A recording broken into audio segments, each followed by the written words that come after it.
impressions more than other authors, and so this might help you determine who wrote what. So this dataset is already cleaned up for you.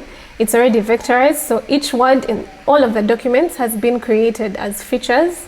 And what we want to predict, or not really predict, but we want to figure out who wrote the 11 or the 12 disputed essays. We want to know if it was Hamilton or Madison, because there was an argument around that back in the day. So you can read more about the Federalist Papers. It's actually quite interesting. So anyway, as again, like I explained to you in the ensemble class, it's very good for you to look at your data, and one of the best ways you can do that is using your describe function to just kind of know what range your data set falls in. I did this to know for the author bit, because remember we have disputed essays. We want to know who wrote these essays. So the disputed are the ones that we want to figure out. But then we can see that of all the essays, Hamilton wrote 51, Madison wrote 15, 11 are disputed, J wrote 5, and then Hamilton and Madison wrote 3 together. So I'm just kind of looking at my data set at this point, or looking at my data at this point. We already know that Hamilton wrote majority of the essays.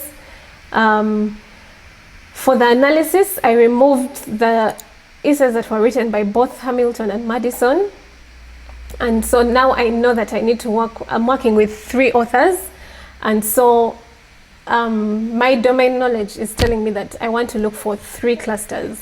So the idea is, if we perform clustering analysis on the data that we have, and we come up with 3 clusters, if we have one cluster that's majority Hamilton, and there are few disputed essays that appear in that cluster, then I'll know that those particular essays were probably Hamilton essays.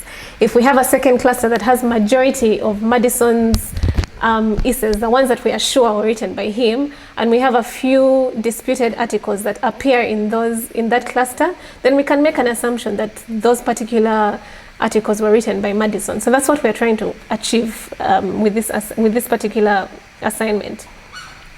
So I also do a bit of exploratory analysis, like I've mentioned before. I want to see which words have high correlation with each other. Not that I'm going to do much about it, but it's very good to know.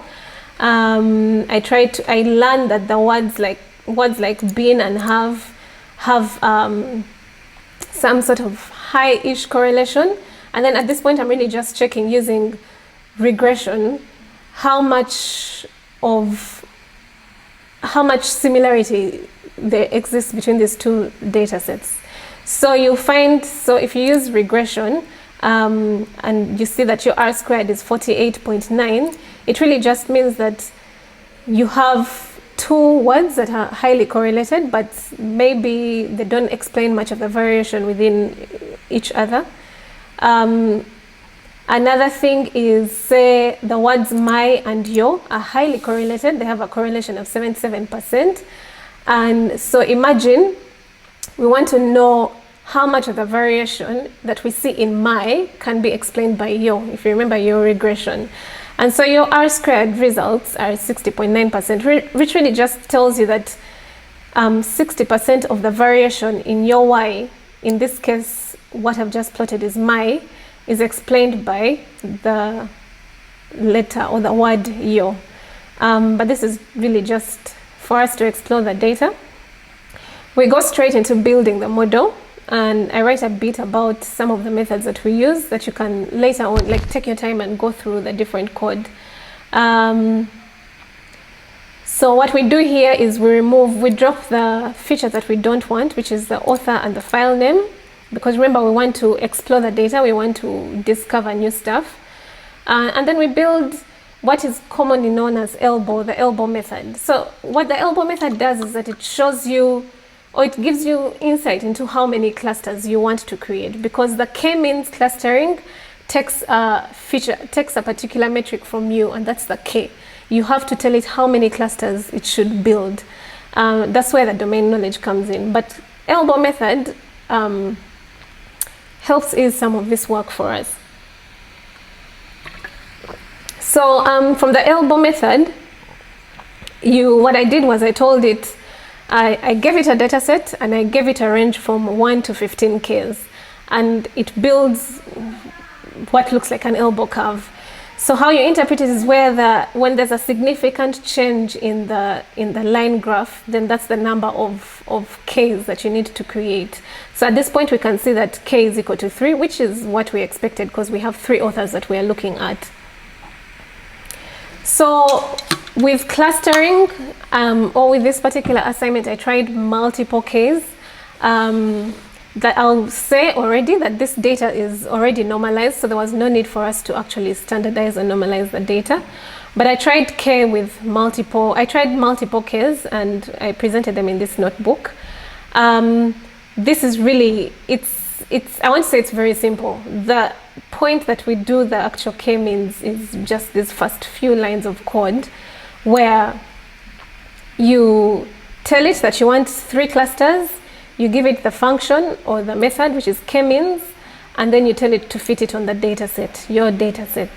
So it does that for you. I also I showed a graph where I compared 2 words in our data set. I compared the and of, and it showed me how the different clustering results, what they look like for those 2 particular words. So these are my results. I have 3 clusters, and I already know my authors. I bring back my old data set that has the authors assigned to it, and I just want to see which clusters represent which author. So you can see very clearly that J has only 5, is represented by cluster 0. And we know this because he wrote 5 articles, and those are not disputed. The challenge comes in clusters 1 and 2. We have to interpret this. We have to know, okay, which cluster belongs to who.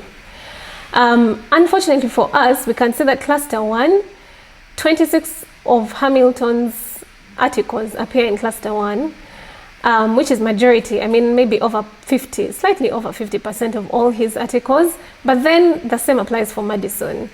8 of his articles, the ones we are sure he wrote, appear in cluster 1. So how do we know which of these 5 disputed articles, who do we know wrote them? Because we can't properly conclude that that cluster 1 is for Hamilton or for Madison. It's very difficult.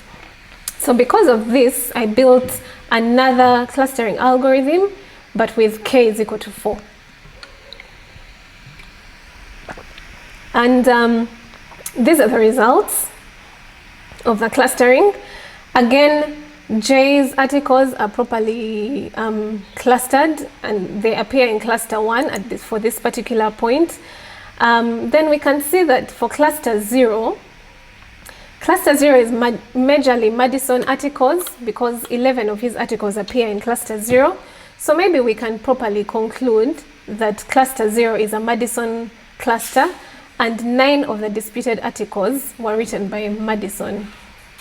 Then we can say cluster 2 and cluster 3 are Hamilton clusters, and so only 2 of the articles were written by Hamilton. So I think you guys see what I've done here. You look at each cluster, you see that for cluster 0, 5 were written by Hamilton. For cluster 0, none of J's articles appear in there. Madison has 11 articles that appear in cluster 0, which is the majority, so we can properly conclude with some level of confidence that cluster 0 is a Madison cluster, and so 9 of the disputed articles that fall in cluster 0 were written by Madison. I did the same for cluster 5, for K is equal to 5, and you interpret it in the same way. Another topic I wanted to touch on is principal component analysis, which is really a technique of feature extraction. So it combines our input variables in a specific way. Then we can drop the least important variables while still retaining most valuable parts of all the variables. As an added benefit, each of the new variables after PCA are all independent of one another. So PCA just kind of helps you when you're dealing with issues like the curse of dimensionality, where you have so many variables. You can have as many as up to like 5,000 variables, especially when you're dealing with text and you want to make life easier for yourselves. It most times helps you improve on your accuracy, the accuracy of your models, and it helps you reduce on the features that you're working with smartly.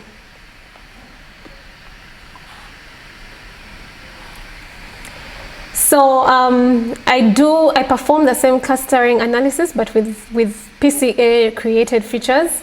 It's very simple. You have this is your code. PCA is equal to fit to transform. This is the code for PCA, and these are the results. Like how you interpret this is you say it can be seen that the first principal component is responsible for 33% of the variance in our data set.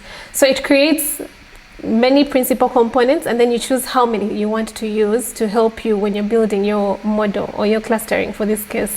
So I repeat, I do my clustering again with k is equal to 4 with PCA features. These are the results that I get. I see that for cluster 0 is majorly a Madison cluster, and 6 of the disputed articles are fall in this particular cluster, so we can conclude that 6 articles were written by Madison. Then we can also see for cluster 2, 25 of the articles that appear in cluster 2 are written by Hamilton, only 7 were written by Madison, so maybe we can conclude that 5 of the disputed articles were written by Hamilton. And of course, J's articles always appear in their own cluster. So that's it we'll cover for clustering. It's very interesting, but also quite complex because of the domain knowledge that you need. It's not as easy as building a model and then that's it. The results are easy to explain. You actually have to dig deep into what the results are for you to properly explain some of these things to your business or whoever you're creating the models for. Again, please don't hesitate to get in touch with me if you have any questions. Yeah, feel free to reach out to me. Thank you.